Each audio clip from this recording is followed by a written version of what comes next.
Hi எல்லாருக்கும் வணக்கம். It's Monday evening. நேற்றைக்கு நிறைய சாதம் மீந்துருச்சு. ஸோ தண்ணி ஊற்றி எடுத்து வச்சுருந்தேன். யூஸ்வலாக இப்படி சாதம் எதாவது மீந்துருச்சுன்னா மார்னிங்கில் கர்ட் போட்டு சாப்பிட்ருவோம். உடம்புக்கு ரொம்ப நல்லதும் கூட. பட் எங்களுக்கு கோல்டு இருந்ததால் இதை சாப்பிட முடியல. நிறைய சாப்பாடு வேறு இருந்தது.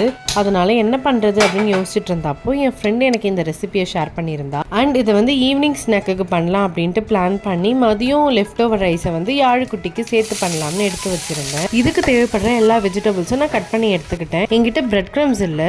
ஸோ ப்ரெட்டை நல்லா டோஸ்ட் பண்ணி கிரைண்ட் பண்ணி எடுத்துக்கிட்டேன். ஒரு பேனில் ஆனியன், பீட்ரூட், கேரட்டை நல்லா சாட்டே பண்ணிக்கிட்டு இது கூட தேவைப்படுற அளவுக்கு உப்பு, மஞ்சள் தூள், மிளகாய் தூள், மட்டன் மசாலா, கொரியாண்டர் தூள் அண்ட் கரம் மசாலா போட்டு நல்லா சாட்டே பண்ணி பாயில் பண்ணி எடுத்துக்கணும். கிரைண்ட் பண்ணி வச்சிருக்கிற அந்த லெஃப்ட் ஓவர் ரைஸில் இந்த மிக்சரை போட்டு நல்லா பசைஞ்சு கட்லெட் ஷேப்புக்கு பிடிச்சி எடுத்து இதை பைண்ட் பண்ணுறதுக்கு மைதா வாட்டரை டிப் பண்ணி எடுத்து பிரெட் க்ரம்ஸில் போட்டு ஆயிலில் போட்டு டீப் ஃப்ரை பண்ணிக்க வேண்டியதான். டொமேட்டோ கெச்சப்போட சர்வ் பண்ணிங்கன்னா செம்ம